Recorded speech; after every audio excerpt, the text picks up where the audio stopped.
저 진짜 불법인지 몰랐어요. 라고 말을 한다면 이 말이 의미가 있을까요? 사실 그 보이스피싱 범죄에 연루된 사람들은 다 하는 말이 결국엔 자기는 불법인지 몰랐다. 법원에서 이런 고의성 여부를 판단하는 요소 중에 하나로 수거책이 한 업무가 어떠한 업무였는지, 어떤 식으로 업무를 했는지도 하나의 중요한 고려 요소거든요. 예를 들어서 일반적으로 수거책들은 가명을 사용하거나 아니면 금융기관 직원을 사칭하는 경우가 많습니다. 그리고 일반적으로 그 현금을 이제 피해자로부터 받으러 갈 때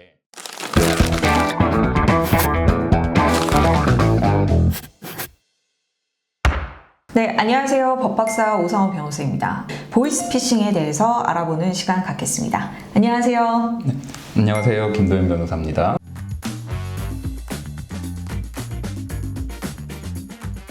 보이스피싱이 여러 형태로 뭔가 성장을 해서 여전히 이루어지고 있는 것은 맞는 것 같아요. 그래서 최근에도 저희 법무법인 태림에 보이스피싱 피해자로 혹은 가해자로 가담이 됐다라는 취지로 이제 상담을 오시는 경우가 많습니다. 최근에 이렇게 아르바이트생을 모집하는 형식으로 보이스피싱의 전달책을 모집하는 경우가 되게 많잖아요. 보통 그런 알바 형식의 모집 에 응해서 수거책으로 들어갔다가 이게 내가 보이스피싱에 가담하고 있는 거구나 라고 늦게 인지하는 경우들이 있는 건가요?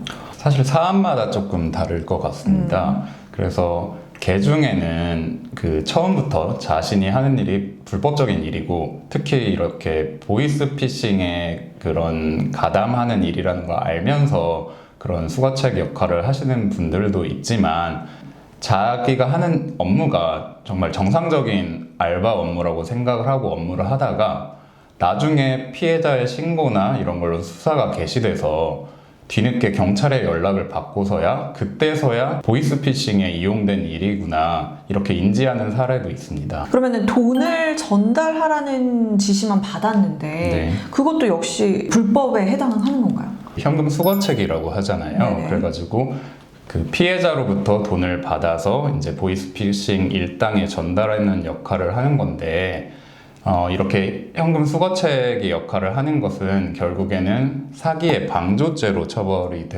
되게 되거든요.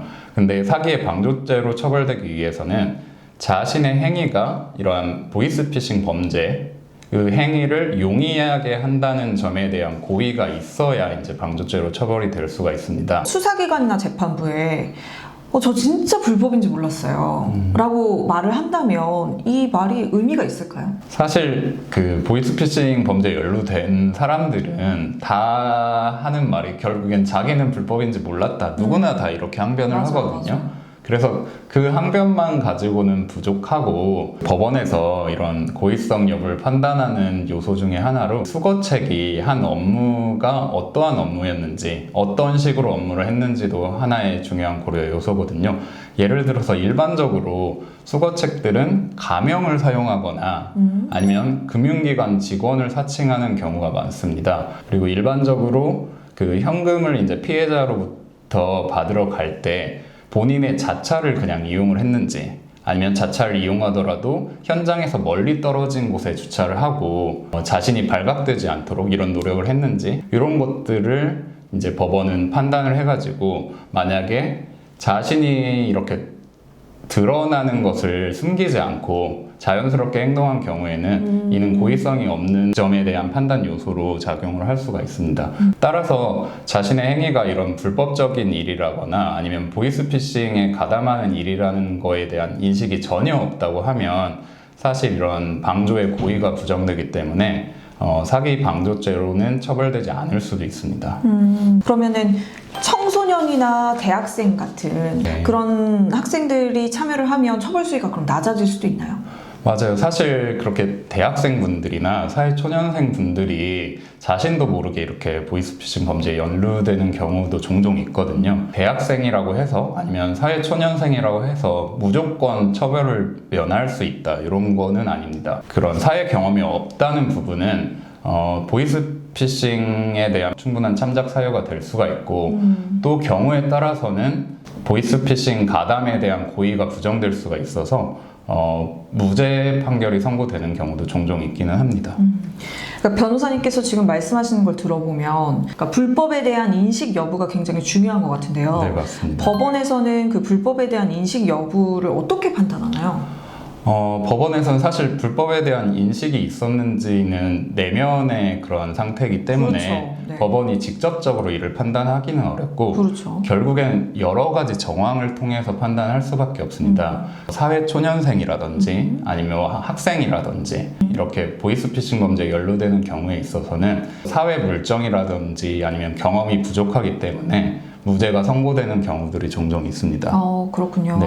그리고 두 번째로 생각해 볼 요소는 이러한 수거책은 결국엔 이제 알바 모집 사이트나 이런 데서 일을 구하게 되는 거잖아요. 자기가 하는 업무가 정상적인 업무라는 점을 확인하기 위해서 어떤 노력들을 했는지 이런 거를 고려하게 됩니다. 면접을 보게 됐을 때 실제로 대면에서 면접을 했는지 그리고 뭐 회사 홈페이지를 검색해 보거나 아니면 사업자 등록 번호로 통해서 이를 정상적인 업체인지 조회해 봤는지 이런 정황들을 통해서 자신이 하는 업무가 정상적인 업무인지 그런 판단을 해보는 그런 노력이 또 한 가지 판단 요소가 될 수 있습니다. 이러한 범행이 발각된 이후에 어떤 태도를 보였는지도 굉장히 중요한 요소거든요. 그래서 경찰관으로부터 연락이 왔을 때 뭐 도주하거나 이러지 않고 수사에 적극적으로 협조하는 경우에는 처음부터 고의성이 없었다라는 점을 판단하는 요소로 작용할 수가 있습니다. 따라서 이러한 고의성을 부정하고 싶으신 상황이라면 변호인의 도움을 받아서 부합하는 객관적인 증거와 함께 일목요연하게 주장할 필요가 있습니다. 보이스피싱의 경우에는 초범인데도 실형이 나오는 경우가 있나요?